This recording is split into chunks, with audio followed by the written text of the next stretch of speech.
What's up, guys? Welcome back to the channel, and today we're going to be talking about the iPhone 12 mini. That's right, well over a year after the release of the iPhone 12 mini, I want to talk about, is this really still the best freaking phone that you could possibly get in your pocket in 2022?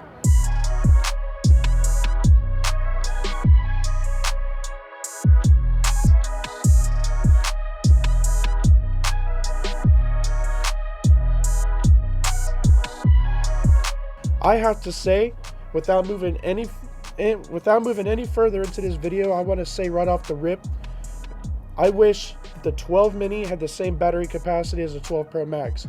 And if it did, I would switch in a heartbeat. So at the end of the day, for minimalistic filmmaking, you want to have something that you can have in your pocket, small, fits in your hand well, and you don't have to worry about it slipping out, falling, crashing, burning, and everything else. But the fact that this is so small, and yes, so powerful. Like, I've got pretty big hands, so 12 Pro Max works out pretty well for me. But the fact of the matter is, because it's so small and does fit in a pocket easily, it just makes it that much more travelable. I don't know if that's actually, or transportable. There we go. That's a good word for it. But ultimately, what I'm getting at here is the 12 Pro Max is huge. It's bulky, even for my big hands. Like, I'm freaking 6'3" and 230 pounds, and sometimes I still have to constantly readjust the phone and my hand and everything else to get my thumb over left or right and all that. That's annoying. You see, to me, one of the cool parts behind this phone is the fact that you can hook up a Rode Video Mic NTG to this. Like, you wouldn't be able to tell the difference. Why? Because it's still using the A15 Bionic chip processor. And then not only that, like, the camera sensors that are in this is amazing. It's still using Sony science for the camera sensors, the same way as the 12 Pro Max, the A7S III, the 12 mini. And I guess this is a fun fact for all you iPhone users out there now. Like, it really is Sony image sensory, so you're getting those same professional level photo and video. Now, this does shoot 4K, 30 and 60. And then you can also do slow-mo, the portrait mode. I can literally film on the 12 Pro Max and on this, and I dare anybody to be able to tell the difference between this. Because the fact of the matter is, let me know down in the comments in this video if you can spot the difference between the 12 Pro Max and the 12 mini. Not to mention, now that it's been out for over a year, you can pick one of these up for less than half the price of the 12 Pro Max. And so, something this powerful that fits in your pocket for less than half the price of the Pro Max model, like, that's insane. Like, anytime that I can save $100, I'm going to do that. But like I said, like, if it wasn't for the battery capacity, because that's one thing I don't like about the 12 mini, is you cannot trust it to stay fully charged.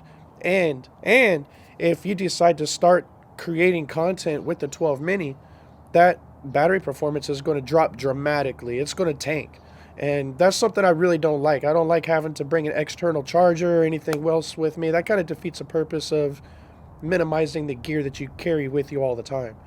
Now, I could hook it up to the DJI controller pack to fly my drone, absolutely. However, the issue there is the fact that it's such small screen real estate that you can't really get good visuals. You're supposed to have visual line of sight over your targets and everything else that you're going to be flying, but being able to do that and using your peripherals and everything else and being able to look at the screen and, you know, going up and down with your eyeballs, going from screen to drone, you know, whenever that screen's really small, you know.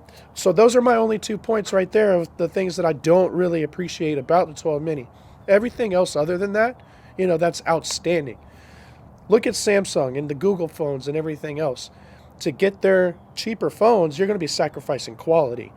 Whereas with Apple, you know, haters are going to hate, but at the end of the day, Apple, whenever they released the 12 mini, they gave you the same features and the same, and all of that you could get in the 12 Pro Max in the 12 mini. The low light capability for the 12 mini, outstanding. Same way with the 12 Pro Max. And it's really just an awesome phone, especially And this is the dad part of me coming out. I wanted to get my daughter a phone. If you haven't seen it already, go ahead and check up the video over here, and you'll see like the little unboxing of the 12 mini. I got it for Rosie. Like I said, it's going back to her today.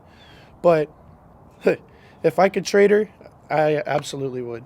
The parental controls on this are absolutely amazing. However, there's going to be a caveat to this. Stand by. I had to sit down for this one. And then if you can't tell, like, I'm still struggling with this that Rona got a hold of my chest like 2.5 weeks ago now. Like, no, this is the better part of 3 weeks now. Matter of fact.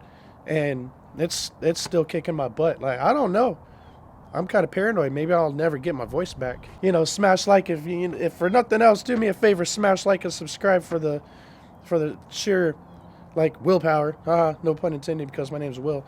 But you know what I'm saying, for the sheer fact that I keep on pushing and grinding. I'm trying to grow this channel. The thing about the parental controls, and one of the things that annoyed me also, is the fact that I like to be able to dictate because this phone's on my account, and because she's a minor child, like, I have my credit card information and purchasing power inside this little thing. However, whenever the phone needed to update, guess what? She's not able to access her Apple ID because she's 8, and it has the purchase power that we were just talking about. So her mom had to send that phone back to me so I can unlock it, update the phone, and then reset everything up. But anyways, yeah, so the iPhone 12 mini, it's going to be running off of the iOS 15 system. Cool fact, all the way back to the iPhone 6, you can still run the iOS 15 system off of it. Just keep in mind, every time you update, things are going to change. The 12 mini, without beating a dead horse, I want to say, like, if you have to make a choice between this one, like a Samsung Fold, or any of these other phones that are out there right now, if you want the best bang for your buck, probably go on Amazon, right? I'll drop a link in the description. It's an affiliate link. So if you do click it and decide to pull the trigger and buy one of these, like, I'm going to get a little kickback off of it. It's a way of supporting the channel without having to actually, like, lift me up, so to speak, or just share it, whatever the case may be. But yeah, I'm going to drop a link in the description. You check it out for yourself. The prices. Go ahead and do a price comparison between this one and entry-level 12 mini, because, as we all know, the 13s are out now, the 13 mini and everything else. This phone absolutely makes sense, especially for a young child, 8 years old. She's able to handle it. She hasn't dropped it. There's some little scratches and dog hairs on it, whatever, but that's why I got the case for her. The MagSafe, absolutely blessing. Like, so that way you can just sit it on your MagSafe charger. It's good to go. There's plenty of accessories for it, which I absolutely love. I love it for my 12 Pro Max. I've got the Light Chaser Pro kit, and it comes with a case, which is also MagSafe compatible, which, like, that's amazing. However, what I will say, I haven't been filming on this today. I've just had it on. I watched a couple YouTube videos on the phone because I was just doing a little test, and here it is at 68%. So I'm probably going to shut it. Matter of fact, I'm going to shut it off now. That way, whenever I send it to her and she picks it up, it's not completely dead, so she can just open the box, grab it, yay, daddy sent my phone, and just play on it. But ultimately, I just wanted to say, if you got to pick a entry-level phone for your kid, or even for yourself to run your business, like, this is absolutely worth its weight in gold. Battery life, keep an extra battery charger on you or something. Make sure you have your charger on you, because a full 8-hour day, that's not going to happen. Like, realistically, there's other YouTubers out there that'll tell you that, like, yeah, it'll last you all day. Go ahead, get it. You know what I'm saying?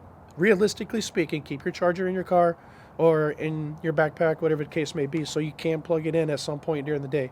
Because if you do anything other than talk, text, or if it's sunny outside and you got your brightness up, your battery is going to drain. Absolutely. So that's going to be a given. I'm just going to let the cat out of the bag right there. Takes amazing pictures and video. Low light capability is really awesome too. Same as the 12 Pro Max. So I'm just really excited about this phone. I'm excited to send it back, and I really appreciate y'all joining the jumping on the train with me and sticking through. all of my videos with me, even with my voice blown out. This sounds like I've been screaming at a Nirvana concert for the past 14 years, but, you know, unfortunately that's not even an option anymore. God, I just really dated myself, huh? I'm not sure if I'm a fan of that. But anyways, guys, do me a favor. If you've gotten this far, smash that like and subscribe button, ring the notification bell so you don't miss another episode. Get that 107 license. I told you exactly how to do it in my last video. It's really simple. You can get it within a week, 2 weeks if you don't really have a lot of time. The more time you spend on studying the material, the faster you're going to pass that exam. But anyways, go ahead and get that, because next week and following on, I'm going to show you how to catch some really cool badass shots in video, so you can put them up on stock video sites, make some passive income. You can put your name out there, and if you're not doing anything on a weekend or a weekday or whatever the case may be, you go out there, shoot it, take about 15-20 photos of a house and make a couple $100. You know what I'm saying? So yeah, minimalistic filmmaking. Let's get it, guys. Thank you. Have a great night. Bye.